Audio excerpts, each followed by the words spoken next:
and welcome to My Baking Journey, a podcast for bakers where you get to hear from some of the great minds in the baking industry.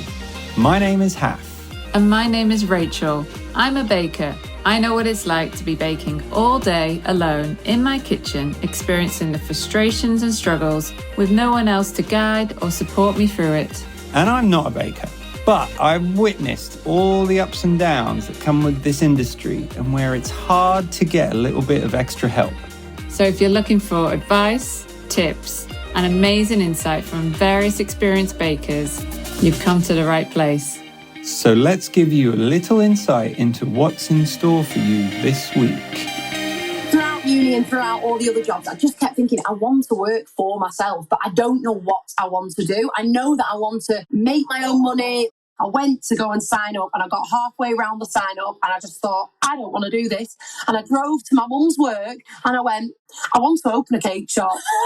And we got together, sacked together. So they took us into a room and they said, we feel like you're not gelling with customers. Gelling with customers. But just every job that we had, we just found that we were lacking motivation in, I'd say. Actually, 7 years ago, we were working so hard. My parents came to look around. I went behind my parents' back and I went and paid the £200 deposit. And I went home and I said, I've paid the deposit for that shop. And they were like, well, I think you're making the wrong choice. This week, we're talking to one of our most requested bakers to interview for this podcast, Finch Bakery. Rachel and Lauren, twin sisters who started this journey just over 10 years ago, have built a well-known bakery brand in the northwest of England. But during this process, they've stayed humble, they've stayed true to themselves, and they've stayed very transparent with us about the whole journey. If you want to know what it takes, what it truly takes to build a business, especially in those first few years, I've got to say, it's not something you're going to learn by getting a business degree. You need to hear it from Rachel and Lauren themselves. The hours, the hard work, the desire to stay in it and love it, even if you're spending 18 hours a day on it. This is genuine entrepreneurship. Now, I have to say, this episode is a bit longer than the usual ones that we do. But bear with us because we've got two people here that we're talking to, not just one, right? So there is a lot more to say. But stay with us and let's hear the untold story about Finch Bakery from Rachel and Lauren. Enjoy. How are you two? You all right? Good, yeah. We're at my house. Excellent. You managed to put the kids away somewhere where it's... Yes. 3 of them are at nursery today and Rachel's little girl's at school now. So, yeah, they're all being looked after. Ours are at school, but we have the dog. So you might... This is fantastic because, believe it or not, you are not the first pair of blonde twins to have a baking business that we'll be interviewing in this season of our podcast. Can you reveal or not? No, I can't reveal, I'm afraid. But You can probably guess, right? Yeah. I feel like we know who they may be. I'm sure. There can't be that many of you, right? So yes, exactly. We thought that was quite interesting when we were discussing this, going, wow, this is quite something. There's like this power, a twin duo that can output so much and do so much. Hopefully. So anyway, I think this is really cool. Listen, thanks for joining. We're really excited actually to do this, Rachel and I, because the last few weeks for us has just been all like Finch. Oh, really? I've been testing out some of your recipes as well, and I absolutely love them. Because I feel that you have to know the baker behind the scenes and try. For me, it's about everything, like understanding your cake book, understanding your whole journey, trying out some recipes. Oh, I'm completely converted to your chocolate cake recipe. It's gorgeous. Oh, thank you very much. We're really excited. We've never really done anything like this before. We did a few radio things during our book launch and things like that, but we've never really done a full-scale podcast before. So we're hoping that we've got the capacity to speak for the next hour. Oh, definitely. Well, I did hear, I'm just going to jump in, that you turned down an opportunity on This Morning because you were scared about you may swear on live TV. Is that correct? So, not exactly true. So, last book that we did, they asked us to do all sorts of PR things, but we were both pregnant at the same time, so they asked us to go to a few food festivals, to a few book signings, and they said, would you want to go on TV? And we said, which TV would it be? And they said, This Morning. And we were both heavily pregnant, and we felt like it wasn't the right time to be showcasing our arguments over TV. Yeah, we just about muddled through our radio because what you will find is that you might have to direct questions just to one of us because we talk over each other. we like finish each other's sentences, which I know as adult twins it can be quite bizarre for people to see because we are 31. It's not like we're children and people put our faces together and say, which one's which? I do appreciate the fact that people find adult twins quite strange considering we work together. But no, the TV thing, we knew that we were going to be off work for the next couple of months and we didn't want to go on TV and maybe promote our business when we were kind of winding it down a little bit, just momentarily. Yeah. But no more children for us. So, and hopefully we will rein in the swearing, hopefully, on this podcast. Oh, don't worry. There's no edits on this podcast. It's okay. It's fine. Well, we have an editor, obviously, but what I mean is you can feel comfortable, say what you want to say. And also, this is the beauty of a podcast is for you to clarify some of those stories about you that are out. So it was kind of a half invite to This Morning, which we thought, oh, God, we're not ready mentally for that. But also physically, we were pregnant. I can understand. I know that feeling. Yeah, you would. They might catch you on the wrong day. Especially when you're in that third trimester as well. You just feel... We had little girls 4 weeks apart. So we were literally the entire pregnancy.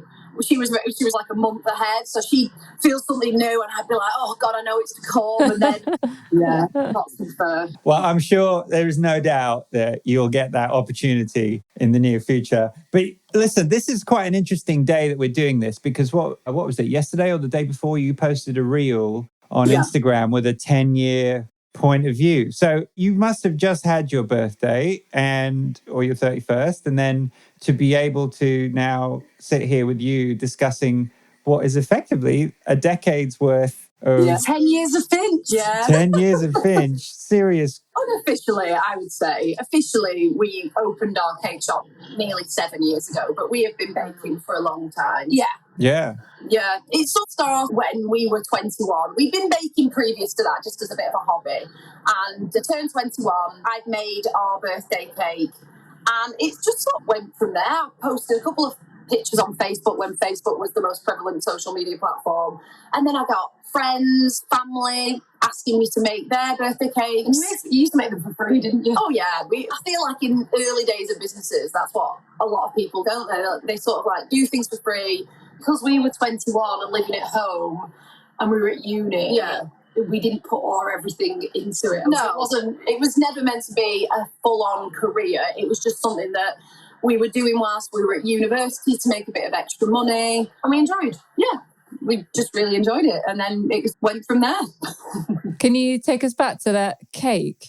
Was it anything special? Was it single tier? So it was a 3-tier cake, which didn't have... Which is very ambitious, may I say. I mean, it was just it wasn't down. No, it didn't have any support inside it. I had cut out all these tiny little flowers and stuck them all over just so that there was no evidence of any cracking fondants underneath it. It was all lumpy. There was no crumb coat. It was just thrown together. But the end result, I think, at the time, I mean, bear in mind we talked about it, my Facebook thought it was amazing. And I thought it was amazing, actually. So a couple of friends asked to make the cakes, like I said before, and they were rubbish. They were rubbish. They were so bad. Even when we opened our cake shop, I look back now at wedding cakes that we used to make for people, and I think they were awful. They were... Oh, yeah. I loved them. They loved them. Like people paid money for that cake back then. And you just think... But to be fair, when we first opened, we charged £50 for a 3-tier cake. And I wondered why people absolutely loved it. But then, cake shops weren't that popular then. There wasn't that many people around that made cakes. So I suppose we were the best part of a bad bunch. But before that 21st birthday cake... Yeah. You said you've been baking for quite a while then, right? Just as a hobby as a child, as children, as sisters, having fun in the kitchen with mum or grandma, someone got you into this. We used to bake with our mum and grandma. Our mum was a stay-at-home mum, so I suppose we just used to learn with her and our nan. It was just something that we enjoyed doing, really. It was never in the forefront of our minds that it was going to be our career. You know, we went to uni, we went on to do our degrees, and we just fell into it. It's a strange story, but yes, we fell into it. I think a lot of people say that they fall into things, but we genuinely did. We didn't do anything to do with baking. We're not professionally trained. We've not been to like chefing school, or we've not really been on any we've been on one course. So we went on a cupcake decorating course when we were about 20, but it was very basic. Very basic. Yeah. But yeah, just everything that we've learned, we've either taught ourselves, we've watched YouTubes, we've obviously now TikTok's amazing, other Instagrams. Yeah, we like getting inspo from everywhere, don't we? Yeah. What were you going to study? What were you doing in uni? What was the path? So Rachel studied English language and journalism. Yeah. And I studied a marketing management degree. So I was always heavily interested in business, running my own business. We even did a bit of entrepreneurial type business during our teenage years. We used to buy secondhand clothes and fix them and sell them on eBay. That's how we funded our university times.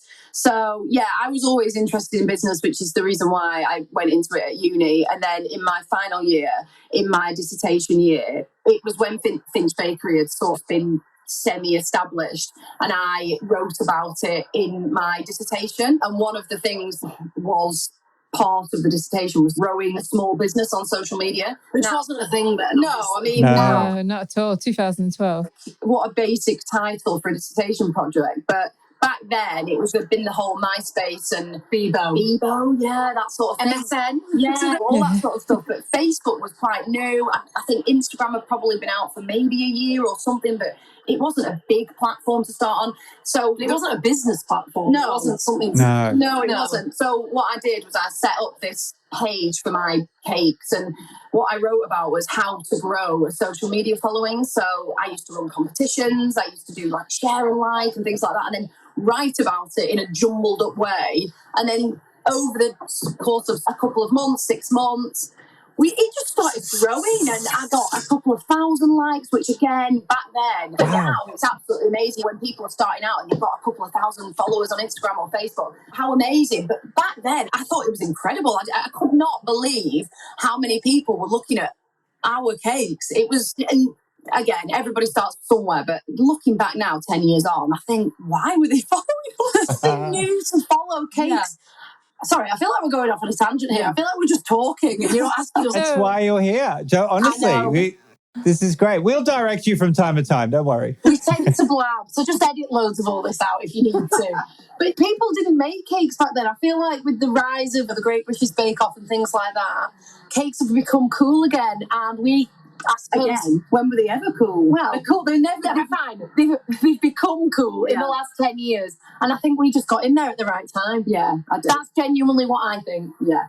I think that's exactly right. It's a really interesting period of your life. But this is the part that we're quite interested in because it shapes a lot and it says a lot about who you are today, because what you've come to today is what most people know you for now, is what they see now, right? If you think about the followers you've gained in the last year or two, and somehow credit to the Lancashire Telegraph. Can we just give a shout out to those guys? They love you. They write about you every month. It seems. He needs to find an article on it. Let's go there. Oh yeah, I found plenty. Selling a sofa. The Finch girls are selling a sofa. It's going in the paper today. So people who have come to find you in the last year or two obviously see what they see in the last couple of years, which is pretty impressive. But what we're really keen on understanding is what makes you the people you are to go through and do this and survive it, because it's not all, as we say, sunshine and rainbows. No. You've been through ups and downs. It's strange because before we did this, we were at uni for a couple of years and we had bar jobs. And as Lauren said, we used to sell clothes on eBay that we used to stitch up and wear once, sell on for 10 times what we bought before. We used to buy factory seconds. And we enjoyed doing that. Yeah. So that was like entrepreneurial shit, really enjoyed working for ourselves. Yes, we shared a bank account at that time and we used to just put our money into, and we used to go to the pub on a Friday night and we felt so rich, buying 3 bottles of wine. But every job that we had in between, whether it was uni, whether it was a graduate job, I just couldn't gel with. Like, we got a job at New Look. I don't know if we're allowed to say that. Sorry, can we just No, say, you can. That's fine. We got a job together. We got a job at New Look together. You come as a pair. Yeah. And then I don't know. And then got sacked. And we got sacked together. So they took us into a room and they said, "We feel like you're not gelling with customers." Yeah. Well, we were so offended. Oh my gosh. Gelling with customers. But just every job that we had, we just found that we were lacking motivation in, I'd say. I wouldn't throw my all into it. And then I suppose when we started really concentrating on doing the cakes, and we would sit there from 7 o'clock in the morning till 11 o'clock at night with no break, with no eating. And we were like, well, why are we sticking to this? I feel like it was just something that we found. We fell into the passion of it. Yeah. And it was, I don't want to sound weird, but it was the only thing we stuck at. Yeah. Everything else, I couldn't get bothered with. And I feel like we always felt like, I'm speaking about both of us, but I can speak on behalf of me. Yeah, I want to speak on behalf of Rachel, but I do know that she feels the same way as me. Throughout uni and throughout all the other jobs, I just kept thinking, I want to work for myself, but I don't know what I want to do. I know that I want to make my own money. Like, our dad has always been, 70 now, so he's retired, but he was always self-employed, as well as being like the managers of all other companies and things like that. And we saw how lucrative it could be, working for yourself, also really, really flexible. So that's the way that we wanted to see our lives going, but we just didn't know what we wanted to do. We didn't know how to get there. No, we didn't know what to. So we, obviously, when we were doing the whole fixing clothes, to us, we were thinking, well, that can't be necessarily a career. And then when I was doing cakes, I was thinking, well, this can't be a career. And then eventually, after a few years, we thought, well, can't it be? Why hate everything else? Why can't we do something that we really, really enjoy? We both like doing it together. And especially when, I suppose, when you are working with a sibling, I do understand that some people say don't work with family, but twins are different. We literally know that we've gone into it together, so we have to both put in the same amount of effort. So, sorry, can I just say, that doesn't stop Lauren from, if I leave work half an hour early, the next day she'll say, I'm leaving now. Yeah, but it's tit for tat. It is. Yes, so that's how petty Lauren is, actually. I've heard about these arguments, as you write in your cookbook, right? Finch arguments. We argue everything. This isn't an argument. No, this isn't an argument. No, not at all. Disagreement. Ask us something controversial later. I just want to go back and say that I think it's not uncommon for most people in their early 20s to be struggling with knowing what they want to do.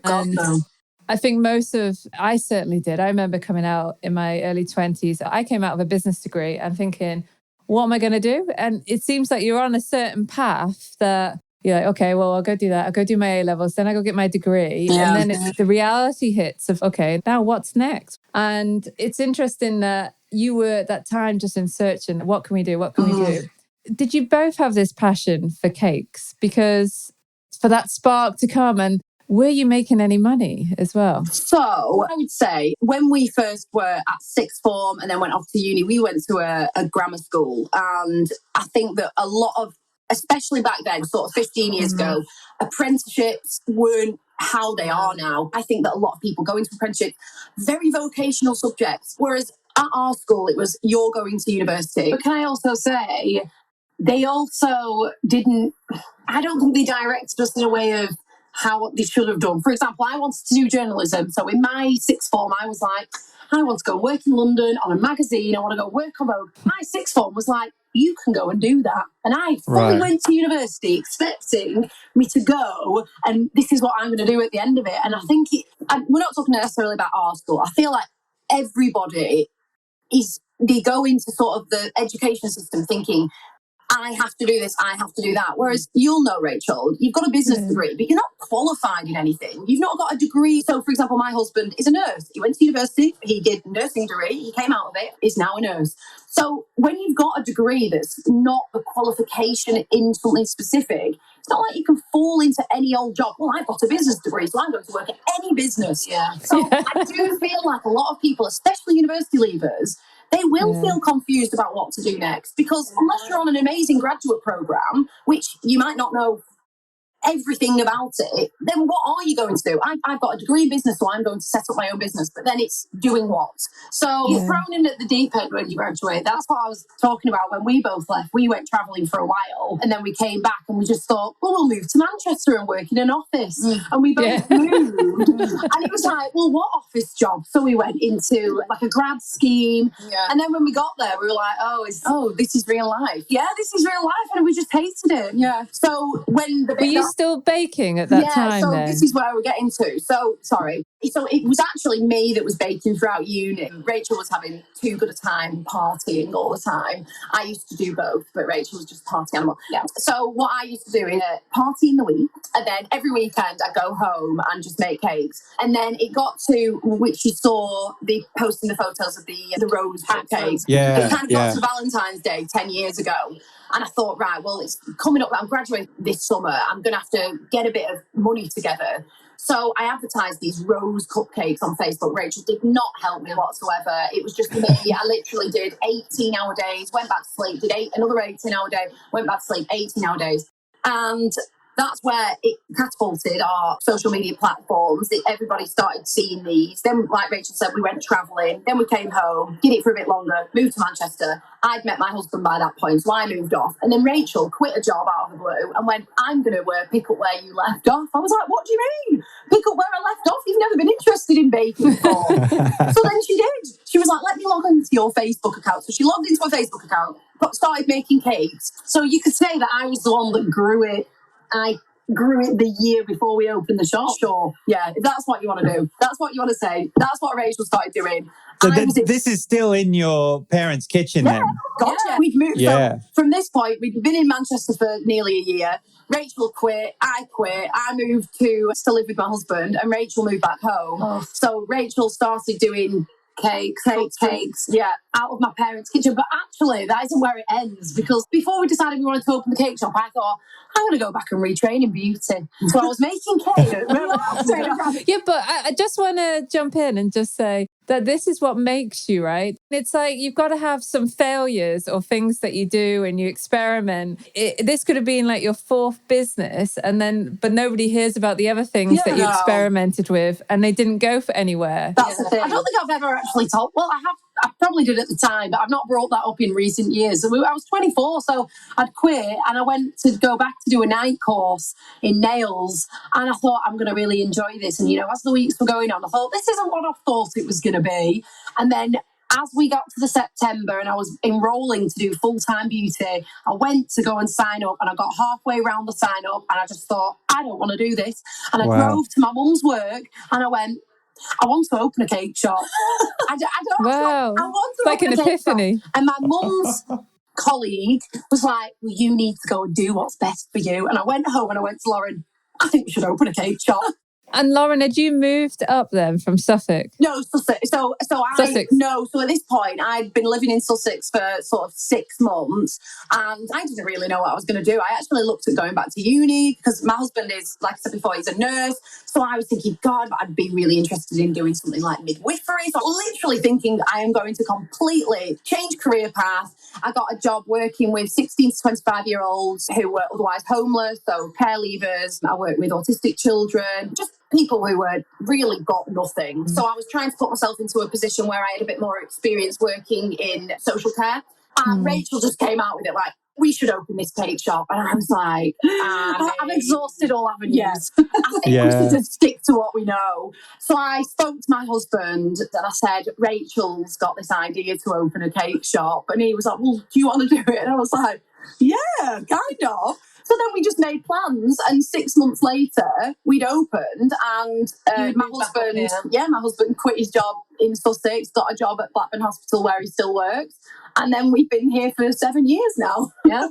That's amazing, right? Just to hear that journey of like both of you, right? Exploring, trying avenues, getting to dead ends, but also having that feeling, I think, Rachel, when you were like that epiphany almost when you were driving to go do your... God, yeah. Imagine if I signed up for it as well. I know. Oh, yeah. I just got halfway round and I thought, what am I doing? I don't even know. And what were your mum and dad saying at this time? Were they really supportive of you? No, absolutely not. Initially, I think Lauren's got an email somewhere from 2011 or 2012 where my dad has emailed saying, remember, there is no money in cakes. Yeah. And we've actually got it still. We sometimes we like to bring it up occasionally because he likes to think it was his idea. Yeah, it wasn't, no. So at this time, when we were looking for premises, we weren't even bothered about having a shop front. No, we were more interested in probably like a unit. Just getting out of the kitchen. Yeah, just getting out of my parents' kitchen because they were going wild at me. They were going mad. They were saying, well, you need to move out with work and you need to move out and get your own house as well because we just weren't getting on. The kitchen was a mess. This is the 24, you were only doing like 24 odd cupcakes a day or something, and they were already like, right, that's enough. Yeah. It's like one batch, enough. The kitchen's such a mess. As Lauren mentioned before, I do going out. I have children now, but I did like going out, so I would bake until 5 o'clock. I'm like, well, I need to go out now. So I just leave the kitchen full of ice and sugar, go and get ready, and then leave until 5 o'clock in the morning. So they didn't like it. Yeah.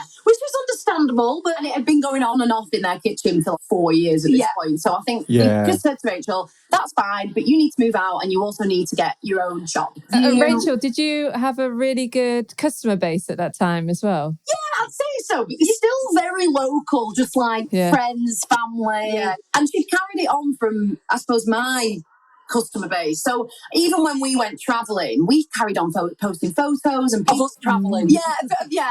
I think that's where our social media came from, the fact that we're so personable on it. Because back then, when we didn't have a business plan, we didn't have a business model, we didn't even really have a business. We just post anything. We'd post did we have an accountant? No, we just post memes. We'd post our pictures. We'd say, hey guys, we're still in Thailand, but we might be back next year. So so our customer base kind of grew from us just continuing our social media even when we weren't necessarily full-time making cakes. So we didn't. Now I think about it, I think, what business did we have opening a cake shop when actually we didn't really know what we were doing whatsoever? But we were looking for sort of a unit, and then Rachel came across like a really cheap shop that was a 6-month contract, which if you're opening a shop, and that's unheard of, it's sort of 4 or 5 year contract in the middle. Amazing. So she just found this shop and said, it has got a shop front, but maybe we could do some cupcakes on a daily basis. And my parents came to look around and they were like, this is not the right place, it's too big, it's just, and I went behind my parents' back. I say this, I still sometimes seek my parents' permission for certain things, but at the time I went behind my parents' back and I went and paid the £200 deposit, and I went home and I said, I've paid the deposit for that shop, and they were like, well, I think you're making the wrong choice. And I said to Lauren, I've signed for that shop. But did that fuel you? Because for some people it might fuel them to like prove a point, to say we can make this work. Yeah, especially with your parents sometimes, right? I was still at that needed parents' permission, and they thought that they knew better, and I thought they probably do know better. We're going to make this risk anyway. So we do sometimes get comments. They're like, people say their parents funded their shop and things like that, and my credit card funded my shop. Couldn't have been further from the truth. And I know it is a little bit it's a lot different. The economy is much different than it was 7 years ago, and I would never ever say to anybody, take out a credit card and go for your dreams right now. I really wouldn't. But like back then, we both took out credit cards. We were like, right, we had some savings. We were like, we'll make this work, we'll put the bare minimum in the shop. And it was the bare minimum. It really was. Like, we thought it looked amazing, but we went for the cheapest carpet ever. We found somebody on Facebook who made those wooden, it was literally like, it looked like a bar in like we bought a till off Amazon, eBay. What else did we have? Yeah, it was just so big. We didn't even have stainless steel in the back. No, it was just very basic. And I can pretty much guarantee you didn't have a pricing strategy sorted out for your goods at this point. We used to post photos in our shop and post them on Instagram and Facebook.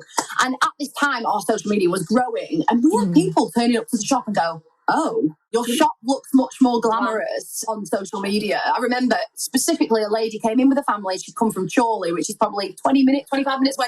And you could tell that she was so disappointed. It wasn't the Instagram shop. No, it wasn't. It was not that Instagram shop that she had thought, this is what I'm going in for. And looking back now, I totally understand why she was so disappointed. But that's quite good, right? That you had actually used some of those marketing skills that you'd learned and actually been able to promote it really well on social media, although you weren't meeting expectations perhaps on the shop. But hopefully the baked goods were nice.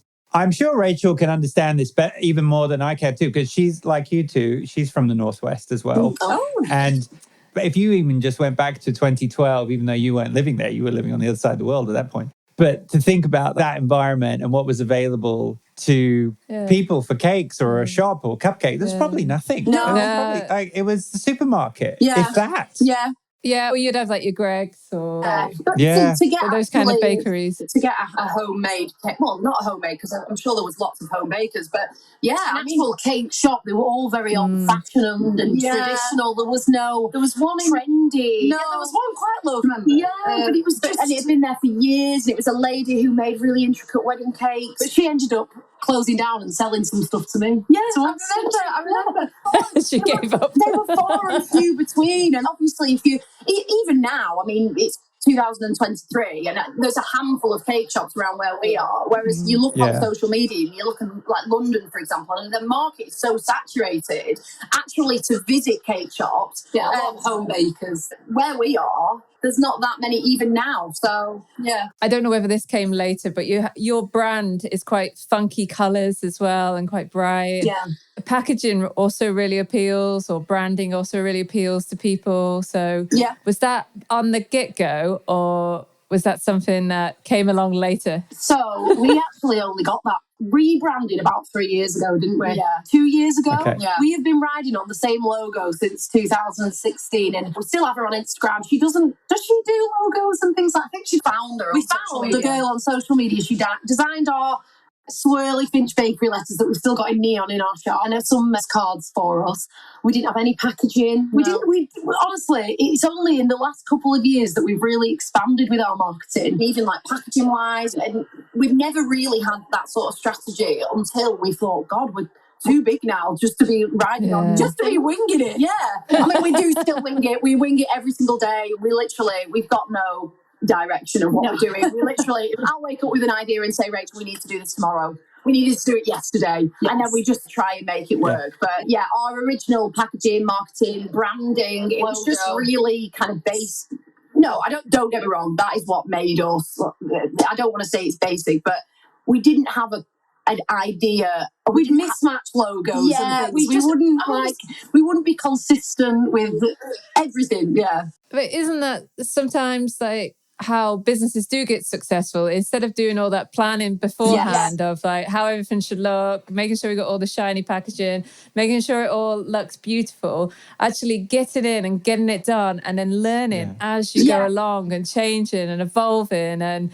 But you had the desire and the grit just to work, right? You girls must have been working 18-hour days just to pull this off and just to make sure that there's stock in there every day. Yeah. I think that now, if you were to launch a business in 2023, I do think to myself that you need to go in with the packaging. You need to go in with the strong branding. That needs to be the first thing you do. The first thing that you do. An amazing Instagram aesthetic. We literally put all our eggs in one basket, but we didn't realise that it was the thing that we were doing. We didn't think, well, if we don't succeed in this is going to be the end of us. We just thought, we're having fun doing this. Yeah. We enjoy it. We'll put a few photos of ourselves on there. If you scroll back on our Instagram, I mean, on Time Hop and things, we won't scroll back. We've got like 35,000 photos. But if we see it on Time Hop, everything is just so chaotic. Yeah, everything's chaotic. There's no structure. So what I suppose our thing is that people see this shiny new brand now that they might have only followed us for the last year, the last 2 years, the last 3 years. But actually 7 years ago, it was just me and Rachel sat in this boxy, put together shop that we paid for on a credit card, working from 8 o'clock in the morning to most nights, I'd say 9 p.m. Yeah. On a Friday night was our 2 o'clock in the morning. Every single Friday night, it would be 8 o'clock in the morning until 2 a.m. We'd sometimes draft in our friends and buy them a Domino's to help. To just say, can you come and keep us company? Can you come and put some Maltesers on top of cupcakes, etc.? And then we'd go home at 2 a.m. Feel, that jet lag feeling where you are so tired, it's unbelievable. We go home, get 4 hours sleep, and then be back in on Saturday morning because we made the cakes. We decorated the cakes, we answered the phone, we did the social media, we served people, we literally did everything. We did absolutely everything. So It's hard for us to kind of share our journey because people see us now and think, God, how amazing are they? They've blown up over the night. We've got 35 staff. When actually 7 years ago, we were working so hard. Yeah. And it's even now I've got 2 kids. I think I was more tired then in the early days. And I found it genuinely, I would take having 5 kids now over doing what we did in those first few years. We still go out every weekend. Yes, we did still go out every weekend. Hey, sorry to interrupt, but I have to ask. You know you're about to go bake a cake, right? Or maybe you're making one right now. A really nice and expensive tall cake with some beautiful decorations and maybe some dried flowers or a large topper. What are you going to box that in when you give that to the customer? Please don't tell me you're going to use extenders and staple that to a standard flimsy box and then wrap the thing in plastic and then give that to the customer hoping for the best. I have a better idea. Why don't you try Alba tall cake boxes? They're gorgeous, strong, they come in 14 or 20 inches tall. You can easily put them together and they're perfect for your beautiful cakes. I mean, you've just spent 4 or 5 hours making this thing. Show it off in something that's going to elevate your brand to another level and then wow the customer. Check them out at www.olba.shop. That's OLBAA. All right, back to the show. This is the key thing, right? So you're in the middle of that. You're in the thick of these 18-odd hour days, week in, week out. How much are you questioning yourselves in the sense of what the hell am I doing? Is that coming into it or not? We just got on with it and we paid ourselves the bare minimum, literally, as long as we could pay our rent on our house together. So at this point, me and my husband have moved up. We got a house together. He obviously has a permanent job, so we were sort of thinking, right, well, if all else fails, he can pay. Literally, our only goal in the first year was as long as we can pay our rent every month for the shop and for our house, then it doesn't matter. It doesn't matter. We've won in aspects of like what we can do with our lives. We can take 20 quid out at the weekend. And other than that, our entire existence, 6 days a week, was working at the shop, go out on a Saturday night, be hungover on Sunday, have 1 day off, and then back into the bakery on Monday. And that was genuinely our only goal. That was our only goal. It wasn't like, we need to make this a massive successful company. We need to make loads and loads of money. We need to employ loads of staff. But I can tell you moments that we blew up. Well, if you will. Yeah. Sorry. Okay. I'm asking the questions for you. I'll let you. This is great. Yeah, we don't have to do anything. We can just hang out. So basically, we started making cake jars that we'd seen on, I don't know, American blog or a blog years ago. And don't get me wrong, they're not like our cake jars now that are perfectly laid. It was literally chocolate spread jars that we'd used and then we'd rinsed out. We started putting scrap cake in them with jam and they looked messy and chaotic, but people loved them. They absolutely loved them. And some days we'd have 20, some days we'd have none. People would travel for them and say, oh, I thought you'd have cake jars today. So anyway, a school friend of mine, Olivia, she turned up at the shop with these litre jars. And she said, I just wondered if you had any use for these. And I was thinking, oh, a litre jar, what the heck? Anyway, I think she probably gave me 50. So one day, I don't know what we were doing, we just decided to make a large cake jar, really big, layered, and then did a big whip on it. I think it was a unicorn one. Do you remember that or not? Either way. And I Instagrammed it, and I'm not joking, it got 3,000 likes. And at the time, we probably had 4,000 likes on it, followers on Instagram. So I was amazing. Like, or Facebook or something anyway. And people, where can I buy this? It got loads of these comments. And me and Lauren were a bit like, oh God, people I have no idea. Is that what people want? They want full jars of cake. So then people started turning up to the shop for them. Oh, I thought you'd have these. So we thought, oh God, well, what we're going to have to do now is we're going to have to make them, of course. And we'll have to do them to order because we don't have the capacity to do 30 a day. So then we drafted our mum in. So we said, my mum got her health and hygiene inspection done at our family home. And she said, right, I'll start baking for you, but I'm just going to make cupcakes and that's it. And we said, that's fine. That will make a massive help for us. So was she the first hire into the company outside? We didn't pay her, I don't think. No, we must have. Honestly, I can't remember. Paid her in love. She could see how stressed we were. And then suddenly, a year into our business, we've been making nearly a year. Yeah. We've been doing fine. We've been getting enough money to go out on Saturday night and maybe go out for tea on Sunday and pay our rent and all this sort of stuff. But then suddenly this post blew up and we were like, oh no, we've kind of opened something. Yeah.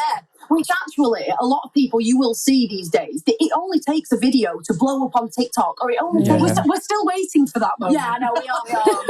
Well, I was just going to say, it felt like that was your first viral moment, right?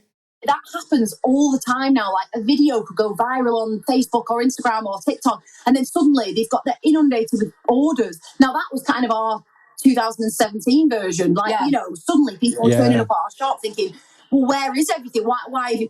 So our mum got drafted in. Because we did, what we were saying before is we did used to use scrap cake. You know, like when you cut it off the top of a cake. Like, sorry, we call it scrap cake. I don't know what anyone else calls it. You know, the offcuts. Yeah, offcuts. Yeah, it's scraps. I half likes eating them. So then our mum started from home baking cupcakes for us to make into jars. But still, we were doing these jars ourselves. And then it came to Valentine's Day, and I think we did pre-orders for them, and we started getting a queue. And I think I've got a picture of the first queue somewhere. And there was about 5 people in the queue, and they started queuing around the building. And then every day that we were open, we started getting more and more queues. And we were like, we can't fulfill this because we were already working sort of 12, 15-hour days and then 18 hours on a Friday. Yeah. We were like, what? We have to. We're at capacity. Yeah, we are fully at capacity. We need to get somebody new. But at this moment in time, let me try and think the timeline. We'd had a 17-year-old girl continuously ringing us. Please let me work for you. Please let me work for you. I'll finish college on a Wednesday at 1 o'clock. I can come and work. I'll volunteer. So we finally rung this girl back, Isabel, who then continued to work for us for many years. And then she's now opened her own cake shop. It's amazing. She's 24 now, but she's had that for 2 years. So she was 17. And we said, well, yeah, you can come and work for us if you want. So then we wrote to Isabel, and she was our first staff. Was she our first? Was it Jill? Well, the official shop, it was Isabel, and then we took on our friend Tessa. So there was 4 of us at the shop, my mum at home, and suddenly we were a team of 5. So now we have to think about the fact that we had to pay 3 other people. And it was mad, really, because again, now at that point we were like, right, so we need to pay for our rent, we need to pay for our house rent, we need to pay for our Saturday night out, and now we need to pay for Tessa's wage. Then the next priority is our employees after Saturday night. Now suddenly it was like, oh God, we need to pay them before we can eat. So then our Saturday nights kind of disappeared for a while, didn't it? And then the good thing with our mum is that we were like, right, so if somebody's wage needs to take a hit after our hours, I think that she'll take the hit. So then at this point, we were like, right, as long as we can cover Isabel and Tessa's wage, it's fine, right? That was our goal at that point. Yeah. So then as we got busier, we were like, we need to take somebody else on. So all the time we were thinking, we need more people. Because this queue was getting bigger. People were travelling from everywhere to come and see our shop. Yeah, it was. Is this all across Lancashire? They're sort of all coming? Oh, no, everywhere. Or Yorkshire or everywhere. Wow. We'd have people making a pilgrimage from the south coast. They'd be like, I've travelled from Brighton for this. And we'd be like, we would be like, just for this. And he'd say, yeah, we just drove here and we're going to turn around and then drive back. Yeah. So we felt, I love it. Yeah. It was kind of, we liked it.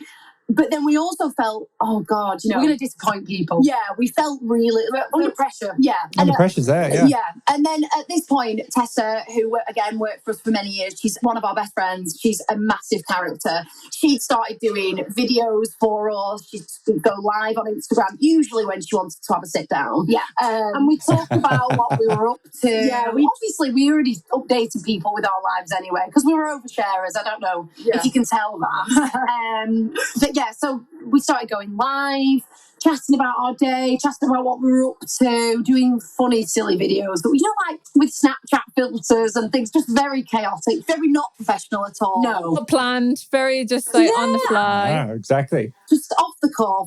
Because Lauren, you've got the marketing education in uni, right? As well, but you're not really using...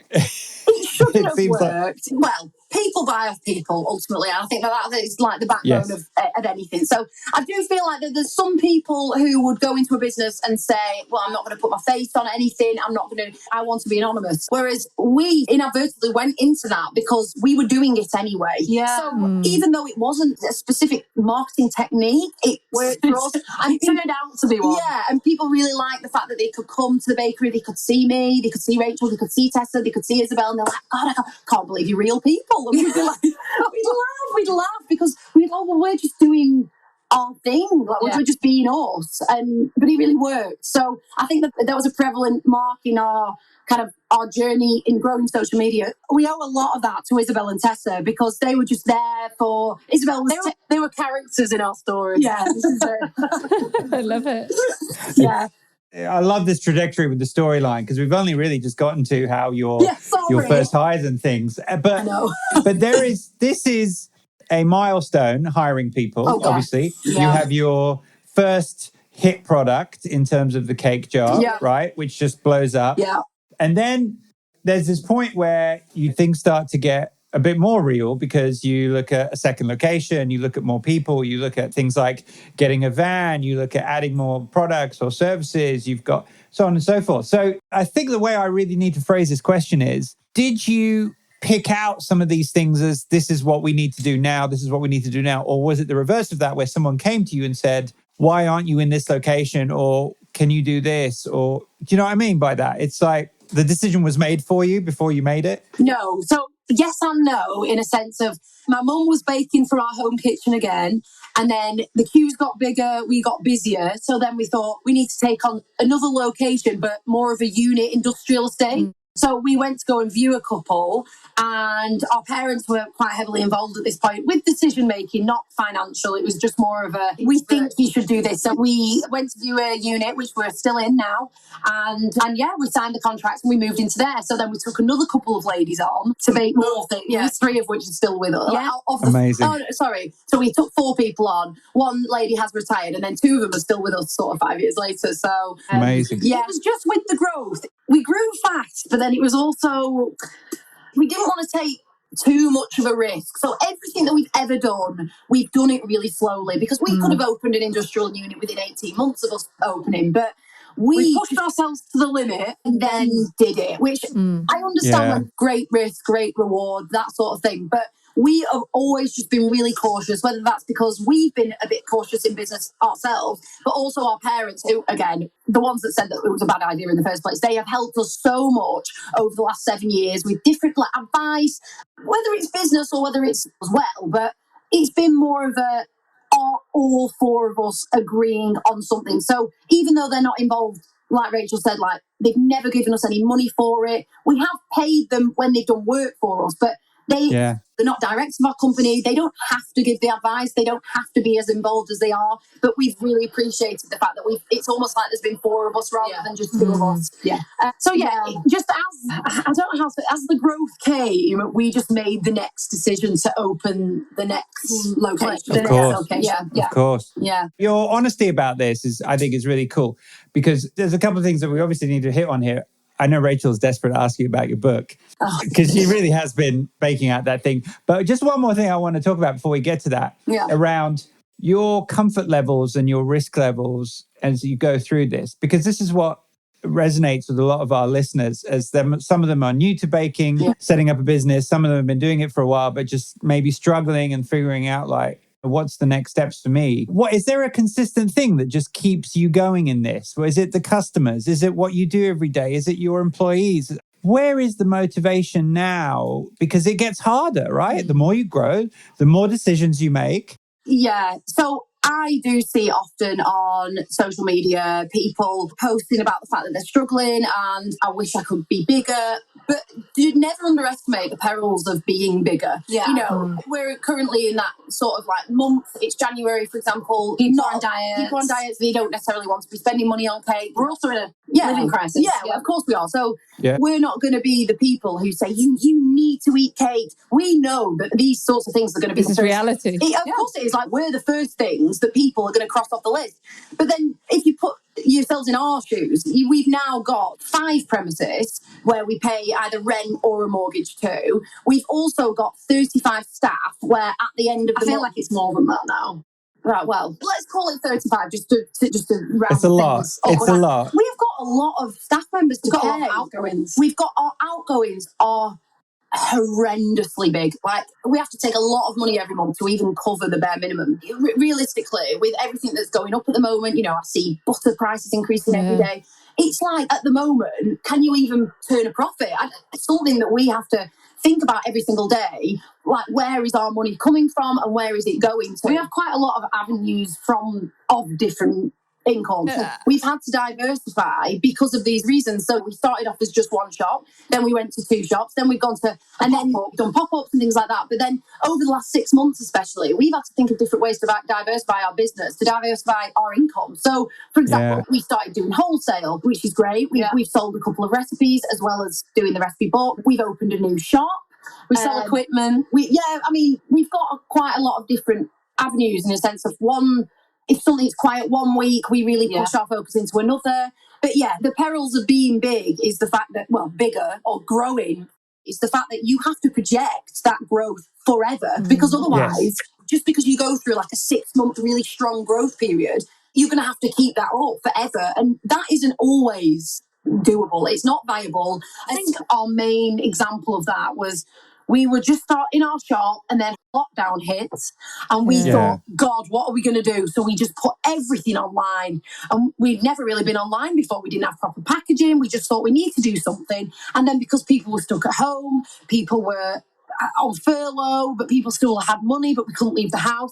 And we had this massive online following of people all around the country and the world that had never tried our stuff. They suddenly could. So we were selling out in seconds, we were selling out in minutes, and that lasted a long while. And don't get me wrong, we are still prevalent online. That's one of our main sources of income, but it's nothing like it was in lockdown. And I feel like a lot of luxury companies probably saw that moneymaker in lockdown. It sounds awful saying it because it's a gap, right? It was a gap in the market that you could tap into. Exactly, because people were stuck at home. But then we got another unit on the back of that. But then, as Lauren said, as that slowed down, because now people know that our stuff's accessible online, we've started wholesale. We have to think of other avenues. And so that's the point, really. I feel like that's what keeps you going, though, right? Because if you weren't able to think of different avenues, then you would hit walls and your business wouldn't grow as in the way that it is. But every time you're thinking, all right, what should I do next? What can I do next? What's in my control? And I'm sure when COVID hit and you just thought, oh my goodness, everyone, what are we going to do? This is our main income. People coming into the shop, weddings, birthday cake, all this stuff. But then in a different way, it forced you to think outside the box and think about, okay, what can I control here? And create a really new, successful revenue stream, right? So where you could earn money. Yes. I think you just have to constantly be thinking how to change things up.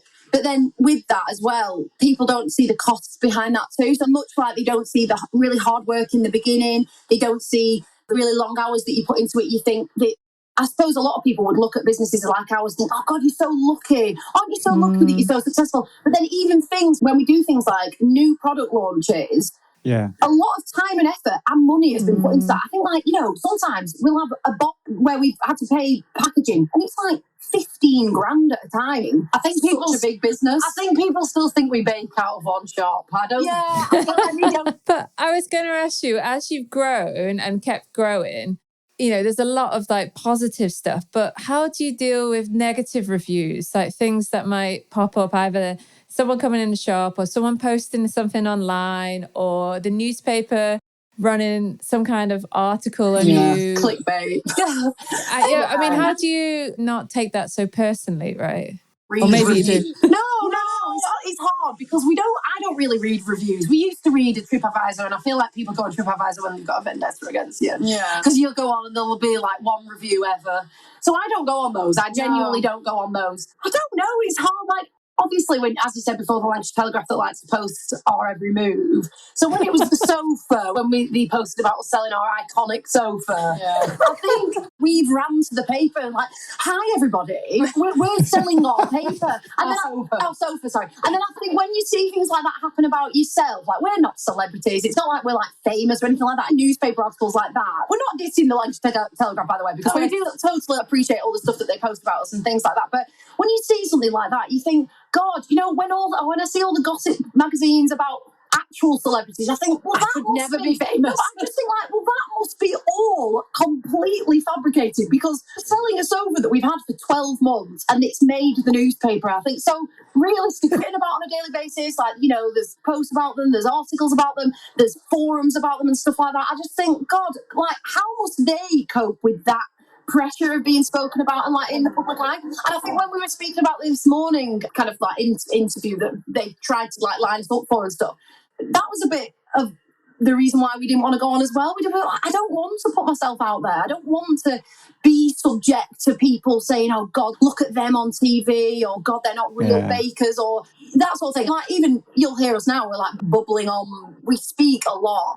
And even doing things like this, it's opening yourself up to people who don't like us online, listening, making comments about things that we've said and stuff like that. And I suppose it does happen. It does. And you've got to have a thick skin, because to put your personality out there, to put yourself out there, of course there's going to be criticism of it. And the best thing that you could ever think to yourself is the people who have taken their time out of their day to write or to tweet. If people are seeking out those conversations, they need to seek help. Yeah, it's a great quote, isn't it? Yeah, but like they need to have these conversations with their friends. Like whenever I see something that because I'm not going to lie. Of course, I'm a woman. I'm a person. Like, I've got my opinions on people that I see online and things like that. But I would never ever purposely post publicly where I know that they could possibly see that and upset them in a way, if that makes sense. If I had anything to say, I'd send it to. I thought you were asking about reviews about our cakes, not about us. It's all together, right? Actually, we get more bad reviews about ourselves,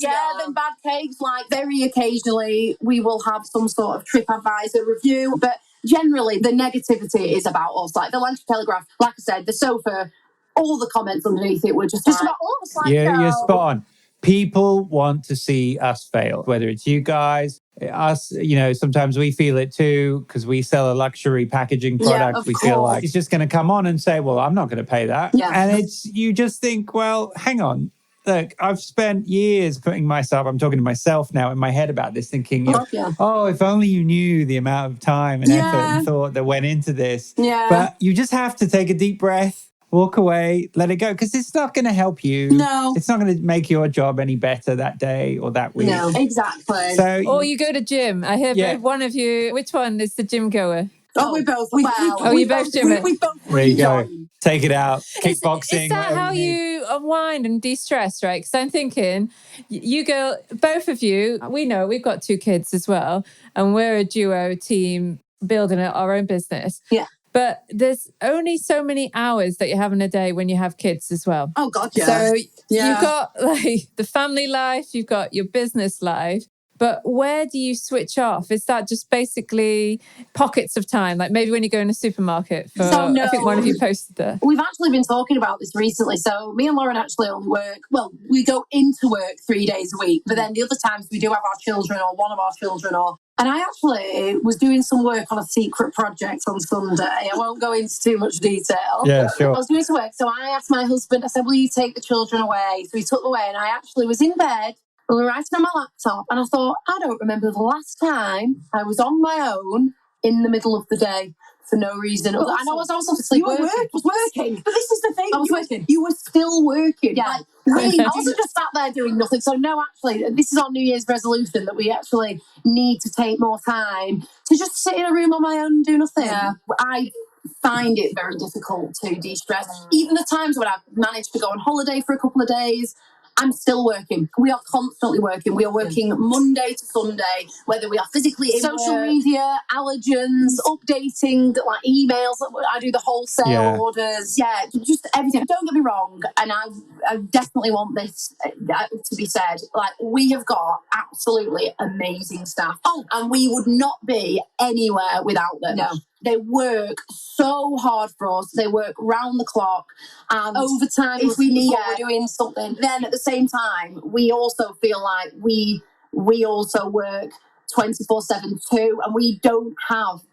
I feel like we've been conditioned over the last 7 years that now de-stressing time doesn't exist. Yeah. Like even when we're on holiday, we can't stop. I wouldn't even want to, even if I could. Stop moaning. No, I'm not moaning at all. It's amazing. It's amazing. I think this is the point, though, right? You don't have to think about a work-life balance like an on-off switch where you turn it on, you turn it off, you turn it off. I think the balance is genuinely that. It's moving the needle more to a leisure side, more to a business side, more so that you always got your mind in both camps, but one takes a larger priority at that time of day. So if it means that you're on a holiday and you can just splash around in a pool for half an hour with the children, for that 20 minutes, you may have forgotten about work until you pick up your phone again and someone's emailed you about something. But you have to take those where you can because it's when it's your own business. You don't get that choice. Do you know what? I am happy at the moment with the fact that I don't really get much downtime. The only thing that I wish I could do a little bit more is spend more time with my children and not have something stressing me out in the back of my brain. Because I feel like sometimes, even when I'm playing with them, my children we both had children at the same time. So both of our daughters are 1 and then my son's 3 and Rachel's child's 4.5. So I still am very much in the thick of, Mummy, play with me. I want to do this. I want to do that. My child just wants to chill. Yeah, Alba, Rachel's daughter, is a bit more relaxed. But my child's very full on. He is constantly wanting to play. He's constantly wanting to talk. And sometimes I do think to myself, I don't have time for this. But then also the other half of me feels so guilty of the fact that I can't give him 100% of my time because 75% of my is thinking about Finch Bakery, and that again is the peril of having a big business. So many people aspire to have massive businesses, but then ultimately it takes up so much of your life that it's almost like you're not living. I know that sounds like I'm being very woe is me, but a lot of the time it is literally you wake up and the first thing that you're doing is work. The last thing that you do before you go to sleep. And I almost sometimes think TikTok before I go to sleep. Well, yes, that's to wind down. But I almost sometimes think like, what would it be like without having this business? But then at the same time, we know how lucky we are to have built such an amazing brand. Yeah. But maybe that's that work ethic that you saw in your dad growing up. That maybe he was exactly the same, and you probably don't have any regrets about that. That's what drove him. That's what motivated him. That's what made him come alive. I do resonate with that. But then we're of that sort of like generation where people share videos and memes and all that sort of stuff of what would you say to your younger self at a 90-year-old on the deathbed, that sort of thing. Oh, don't take things so seriously and don't work as hard and spend time with your children and do this and do that. And I think sometimes I do stop and think, God, am I just doing too much all the time? I feel like maybe I'm going to get to an old age and think, what was the point in all of that? But then at the same time, it is an amazing experience as well. You never know, Lauren. 10 years from now, you may sell off the Finch brand. The two of you could do something else. Who knows? Maybe. Or I don't think that, and this is not at all like I'm not, I just don't know whether it would work as well if we weren't involved in it. Yeah, I don't know. Like, obviously we've got a bold statement. No, it is quite a bold statement. But I mean, like, people, like we said before, people buy off people, and we are a big part of our brand. So I feel like I'm giving up if we sold the business. So I don't know whether it would work as well. And also, we've literally got no interest in selling our business at all. I don't know what it holds for the future in terms of what we're going to be doing, whether we're going to have 1 million shops or whether we're just going to go back down to 1. I don't know whether we're going to blow up our wholesale side of the business. I don't know whether we'll go back to weddings. We don't know what we're going to do, but we definitely want to do it. And we want to do it together. I cannot see either of us wanting to step down or back away from our business at any point, really. No. Yeah, well, you have to look at it the other way too. Like, the alternative is you're going to go back and work for someone else. And how can you do that after working for yourself now for the last 7 years? Even with all the stresses, highs and lows, we sit here and talk about this all the time. It's like we've only done our business for 3 years now, but we're sitting there going, I just can't picture myself sitting behind a desk or being responsible for someone else, or someone's directing me, telling me what to do, and I have to be in at this time. And It's really weird because I once posted a post somewhere that said my dad had made the comment that he had to work till he was 55 until he could work for himself. And I was only 24. And how does it feel that I didn't have to work for anyone else for the rest of my life? And I was very much, yes, and it was an empowering post that I made. And someone commented it or messaged me, or this was years ago, just saying, how do you know that you'll never have to work for somebody else? It was a bit of an attack of message, just saying, very presumptuous, and you're offending people that don't work for themselves.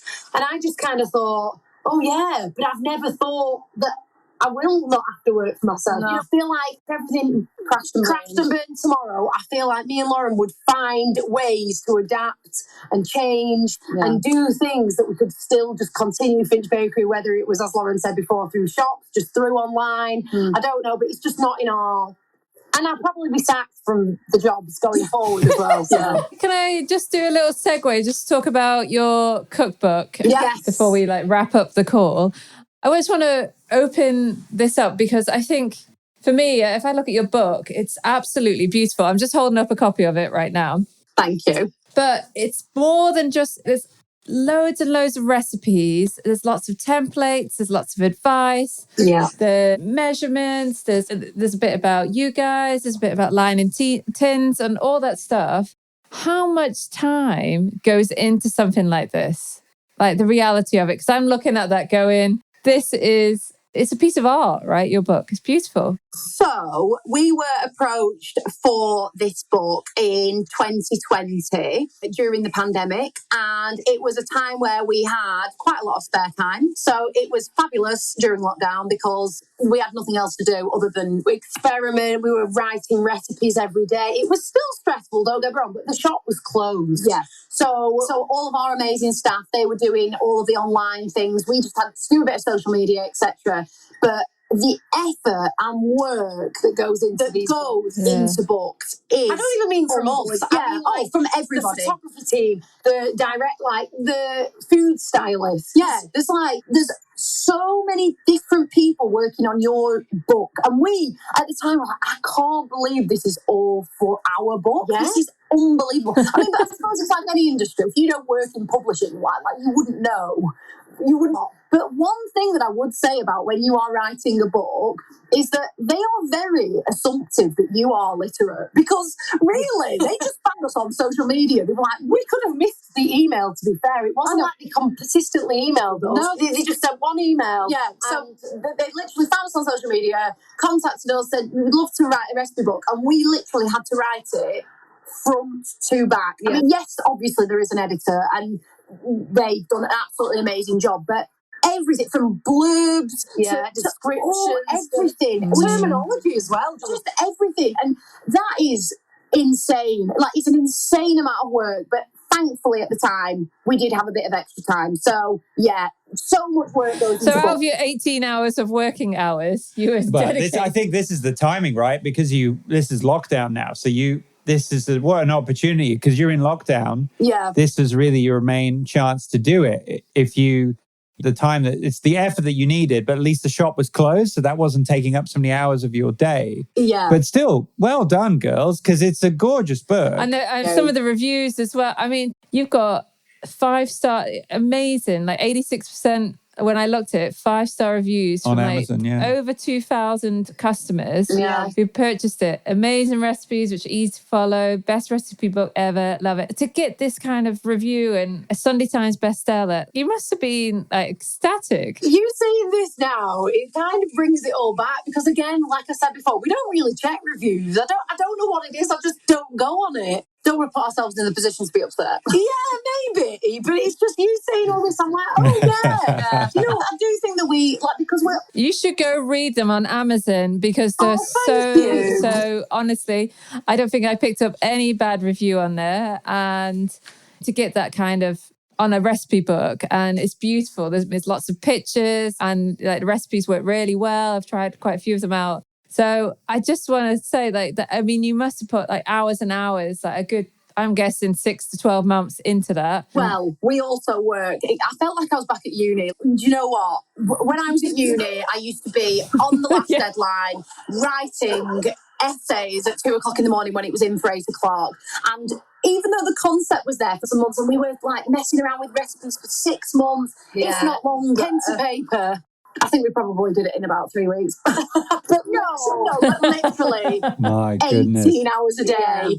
Texting each other. It was lockdown. We couldn't even spend time together. That was awful. So we were literally typing, sending across each other's work and mixing, making. But at the time, we were both early pregnant as well. So we were going through the whole morning sickness. Like this was in the crux of our first 12 weeks. But I think that, as you say, last thing you want, all these like reviews and things, and we did it and stuff. It clearly comes natural to us to be able to. Rachel's journalism degree coming out now. It's good. Yeah, it's my journalism degree that's really brought us together. What doesn't probably come natural to you is just stopping to reflect on your achievements, because you don't really, sounds like you get much time to do that. You know, you hear a lot, it's important to stop and do this, but we don't, right? We don't stop to say, look, wow, I actually wrote a book.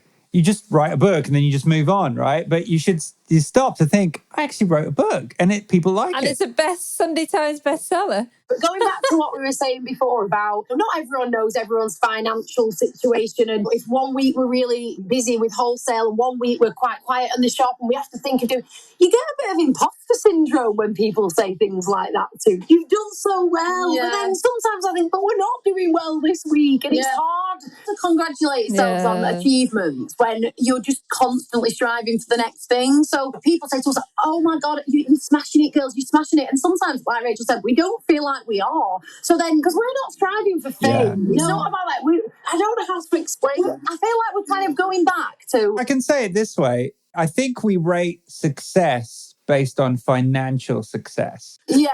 And we don't stop to rate success on other factors. We tend to put financial success first. Yes. Yeah. Because we think that if you've made it financially, you've done well. But there are other businesses that probably are okay financially, but would probably dream of an Instagram following that you have, or dream of the ability to writing a book, or dream of the ability to be so personable and connect with your audience. We just don't put that front of mind, I think. You're very fair. And do you know what? That in the M&S and Carol in the Caterpillar, where they're all talking very personally on their Instagram, and everyone finds it so funny now.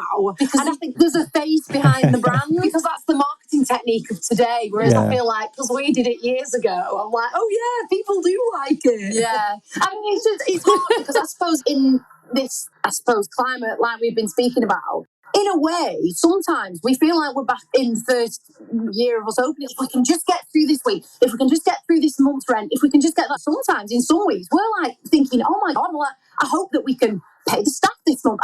And it's almost like we're back at square one, sort of, but like on a larger scale. So I suppose it's more scary. I'm not saying that we're going to close tomorrow, but I'm saying like it is much more difficult now in business for us, for you, for anyone, than it possibly was 2 years ago or pre-pandemic. So yes, it's nice for us to look back and think, God, how amazing was that? But then I do feel like sometimes it's tainted by some of our like current worries and like the economic climate and stuff like that. But yes, when we think about the fact that we've sold 45,000 books, well, it's probably more now, but the last time that they told us it was 45,000, we think, as if there is 45,000 households. That's amazing. That is crazy. Like it is. And we are so thankful. And we're going up against people like Jane's Patisserie, who are she's veering on nearly 1 million followers. Our book was released on the same day. We actually got invited to her book launch. Our second book launch. And we're like, oh my God, we're like rubbing shoulders with these famous cake people. Yeah, like loads of people from Bake Off were there, and they're like, and who are you? And we were like, oh, we're from Finch Bakery. And they're like, oh, we think we've seen you on social media. And we're like, oh my God, as if you know, you recognised us. So yeah, it's amazing. But then you kind of reminded us that, sometimes we do have to kind of look at the non-monetary like successes that we've had and think, God, we've really done well over the last couple of years. Yeah. So what advice would you give to anyone who's thinking about opening up a bakery today, or thinking about creating their own brand and just coming out of university, or perhaps they're a little bit older and they're thinking, all right, maybe I've been doing so many cakes out of my kitchen, now I want to go into a bakery. What would you say? Look for the right premises, definitely. Start small. Definitely just start small. I know it's really easy to get jealous of people who blow up overnight. They've got this massive following, etc. But the people that blow up overnight aren't necessarily the people who have got long-term customers. These drop-off events. You know, like we've organically grown our customers over the last 10 years. We are hopefully now in the position where we have got like that loyal customer base, and it isn't necessarily a really good thing just like making a viral TikTok, being absolutely amazing, investing loads of money into stuff, because that might not last forever. So don't be jealous about people who are doing better than you. That is the only advice that I would give. Start really small and then build it up eventually. You might have to work part-time on the side. You might have to just make that leap into a full-time career. We still do. We do competitions. Share and like this post. I think we got a new 1,000 followers on our competition from the other day. But 1,000 people, it's 1,000 potential new customers. And yes, you might have people unfollowing you, but then there are new people that follow you and might find you, and they might think you're the next best thing. Another thing to continuously post. I know we probably overpost. We probably post 20 times a day. We do end up archiving them because we do have to promote for our shop as well. It's not just, here's a pretty cake I made. Like, we have to show what's in the actual store, and then we archive them. But just consistently post stories. I know the thing that everyone says now, but Reels and TikToks are really big. Yeah. Thankfully, we're of the generation that we like making those things. Like, we don't find it difficult, whereas someone who may be a bit younger or a bit older or whatever, or just has never been interested in this kind of thing before, they might find it hard to go into a business that is pretty much off the back of social media. It's hard because social media is a visual. People want to see what you do. They want to see behind the scenes. They want to see how you make things. So the advice going into, like, what would you do about somebody going into it, like whether it's a cake business or whether it's another business, you've got to sort of be prepared that this might not be forever. It might not work. It might not work out for you. But I suppose if you don't know, if you don't try, then you won't know. And I suppose that's exactly how we started off our business. We had no expectations. And that's the reason why I think we've always exceeded the expectations that we've had, because we never really set them very high. It's not like we went into this and thought, right, in 7 years' time, we're going to have a baking book, we're going to have a recipe book, we're going to have 4 shops. We never went into it like that. But it is difficult not to compare and think that that's what the people have in it. And then you think, I want that. But then I even look at people who started baking in lockdown, who have 100,000 followers, who they've only been doing it for 2 years. And I even think, what have they got that I don't have that's made them? But so I even have those feelings sometimes. I even think, what can I do to make us more successful, get more followers? But then you can't always live your life by that. Yeah. So my main advice is don't compare and try not to have too big expectations, especially for your first business, because you never know. You never know where it might go. It might be the 4th business, as it was, I think, for half an hour. Well, that's right. Alba is our 4th business idea. The first 3 failed. Oh! Yeah. So there you go. Oh. One of them. Yeah, well, Rachel's cake business, which is what made us realize that we needed better packaging in this cake world. Yeah. And we then decided to make that and close her business because why were we doing it? Yeah, beforehand, I used to work 7 years at Apple. So I was a bit obsessed with packaging and the whole customer experience. And I remember when we moved back to England and I decided that I was going to set up my cake business. I had spent hours making these cakes, 4 or 5 hours, making beautiful cakes. And then I'd get some packaging and I'd be like, well, that's not going to fit. Like, how am I going to make this work? And I put tape around it and and I was just mortified that I was actually, because of my obsession with packaging and how things should look and feel, that first impression, that magic when you pass that cake to a customer. Yeah. And I just couldn't, well, if I'm having this problem, there must be lots of other people that are struggling right now that are concerned about how they package their products. But here's the thing, right? Because I'm not going to turn this into about us, to be honest. But I do want to say this one thing, though. That moment. We absolutely love talking business. Well, that moment where she realized, why is it, if I'm having this problem, other people must be having this problem. That was the idea that born the business. But when we first moved back from living in Singapore, we had other business ideas that we were going to go through, where we knew in our head that we planned for, that we thought about strategizing for. Alba was not in that picture. It came by accident, right? So the business that came by accident is the one we're doing today. And all the others that we planned and prepared for completely failed. Sometimes you see a gap in the market. Yours was packaging. And we didn't necessarily see a gap in the market. Like we set off as something that was like quite a personal project to us. And then it's obviously grown. But like the packaging situation that you're referring to, we only got really professional looking packaging in the last couple of years. And it looks, it makes such a difference because people love receiving a really gorgeously wrapped, colourful box of brownies. And they taste amazing as well, obviously. They taste fantastic, but like it's part of the whole customer experience. And going off what we were referring to before, like giving advice to people, annoyingly and unfortunately, if you want to start with that luxurious brand, which we didn't, by the way, you have to have money behind it because packaging is expensive. And ultimately, you might end up paying half of the money that you're spending on your brownies is for the bloody packaging anyway. But then it sort of like gives the customer's experience like much more. Imagine them receiving our brownies in what we used to send them off, round cardboard box with a Finch Bakery sticker logo. But thankfully, we started off with like our organic customers that we've grown over the last 7 years that just wanted no matter what they look like. So now, when we've now packaged them much more beautifully, I feel like we appeal to people who haven't necessarily been with us since the beginning either. And I suppose that's what you guys are doing as well, because you're offering packaging to cake makers who then pass them over to their customers, and they're both going to be happy with aesthetically what it looks like. Yeah, and I think that first impression for me goes far. If you have got a beautiful product that they can actually see it. So I was thinking about your products and your packaging. It's very colourful.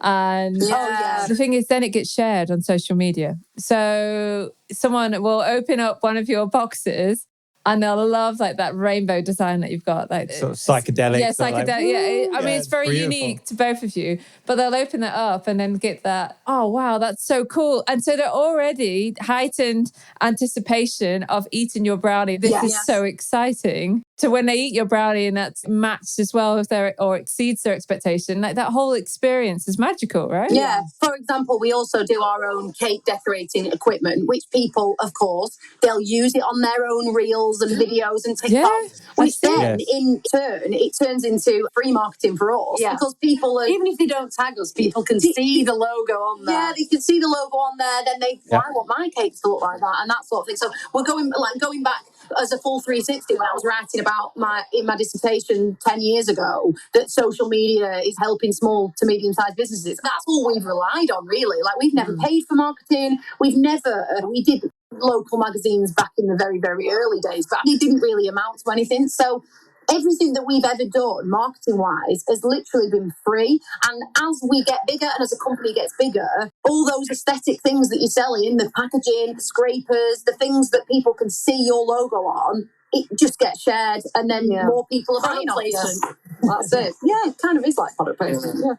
Yeah. We have one of our ambassadors the same. We share the same ambassador, by the way. Harry Bakes, that's right. We love Harry. I'm just going to plug this one. You can go back and listen to him. He's in our last season, so we did a call with him and you can have a good chat. I was listening to Carlin.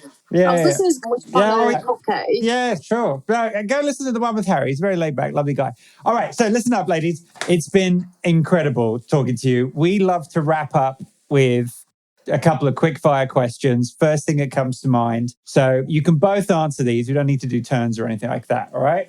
So first question, I'll answer the first one. It is American buttercream or Swiss meringue buttercream? American buttercream. American buttercream. All right, Rachel. You know, one aspect of baking you won't compromise on. Oh, no. I know this makes me quick round. Well, the decoration, definitely. Yeah. All right. You can tell you're twins. Yeah, decoration. That's very cool. Okay. How about a baking book from your bookshelf? Oh, God. Jenna Ray Bakes. Jane's Patisserie. Okay. We still use ours to do recipes. Yeah. Well, sometimes it's useful, isn't it? Go back. Well, I like your recipes. They're great. Who would you want to make your next birthday cake? Rachel. Each other.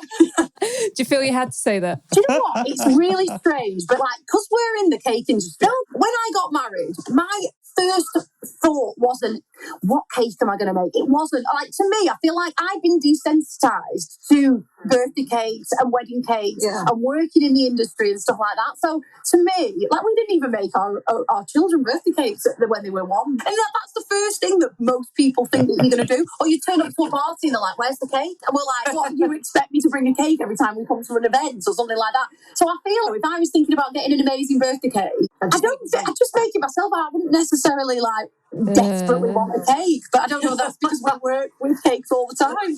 I think I always crave something that I can't make, although recently I kind of nailed that. A lemon meringue pie. So, I love lemon meringue pie. Something that isn't a cake related, but over Christmas I set myself a challenge to learn how to make them. But it was, I have to be like, what kind of birthday cake? It's like, I want something that I wouldn't make. Just give me a pie or something different. Yes. But that, I love this attitude with many of you bakers out there where you get inspired by something, you see it, and it's not maybe that you want to recreate that, but it gives you the motivation to say, well, I'm going to go and build something else just as cool, or I'm going to copy that first to build my own skills up, and then I'm going to take that and I'm going to go do something else with it. And I love that about the baking community is that you're all pushing each other. Yeah. Someone comes out with something, a new trend or a new accessory to try or a new tool to use, and you all keep trying. And I think that's what's really lovely about this from the non-baker perspective over here. What we find in the baking world is that we have baking friends that we've never met. Some of them we have met. Everyone tags each other on Instagram. There's enough cake to go around for everybody. So we like other bakers, we share other bakers, and we're not thinking that's going to take away the business from me. We just like being in this community where we all chat to each other. Yeah. There's enough cake to go around. There's ultimately in business, like there's enough customers to go around. Yeah, of course, that's what I meant. And then some people might reach the capacity. So, for example, if you're one person on their own, they might have a set limit of, I can do 10 cakes a week and that's it. Whereas other companies like us, who've got 35 staff, like we've obviously got a bit of a bigger output. So, but if I can't do something, I will. If we can't book in a cake for somebody, I will recommend other local cake makers. I don't mind. Yeah, and then we might have lost a customer for life, but then ultimately we'll probably gain a new one next week. So we love the baking community because we always think that everybody, like, they push each other up and they're always sharing everybody and stuff like that. No gatekeeping secrets or anything like that. No, love it.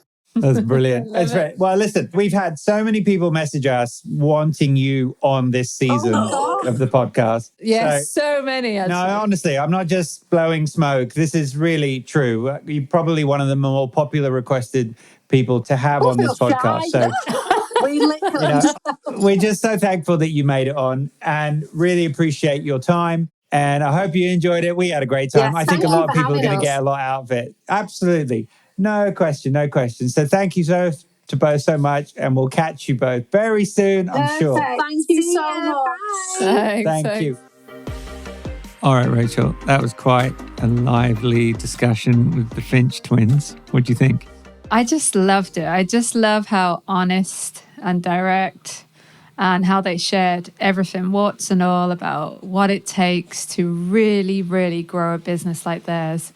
I mean, the hours and dedication that they've put into it that we don't always see on the outside when we're logging into Instagram or Facebook. Yeah, true. I mean, they really do feed off each other as twins. They've obviously got some amazing support with their friends and their family, especially their family who's been helping them. But ultimately, it comes down to them. Because remember, at the beginning, their family wasn't even suggesting that they should go and do this, and they didn't give them any money to do this or anything like that. This is just two girls with an idea that even at the beginning wasn't in sync. One person sort of took over from the other. So for them to get to where they are today and to go through all they went through to get to this point is just brilliant. And they can't see themselves doing anything else, even with the ups and downs and the honesty about, how some weeks are good, some weeks are bad. They just keep pushing, which is just lovely and so inspirational. Yeah, I think a lot's to be said about how they keep looking at other angles of the business or what else they can be doing to bring in revenue to support all the employees and that they have as a business. So they're constantly thinking and innovating and pushing themselves. And, just full credit to both of them, Lauren and Rachel. Fantastic. Thank you for the inspiration. Thank you, girls. Really, really enjoyed that. That wraps up episode 10 of my baking journey. The Untold Story of Finch Bakery. Did you like that? If you did, please do consider subscribing to this podcast. Hit that subscribe or follow button. Hey, if you're feeling generous, leave us a review. That'd be amazing. In the show notes, you'll see all the information you need to know about Finch Bakery, access to their Instagram, their website, and even their amazing book. So please check that one out. We will be back next week as usual. So we look forward to speaking to you then. Have a good one. Bye-bye.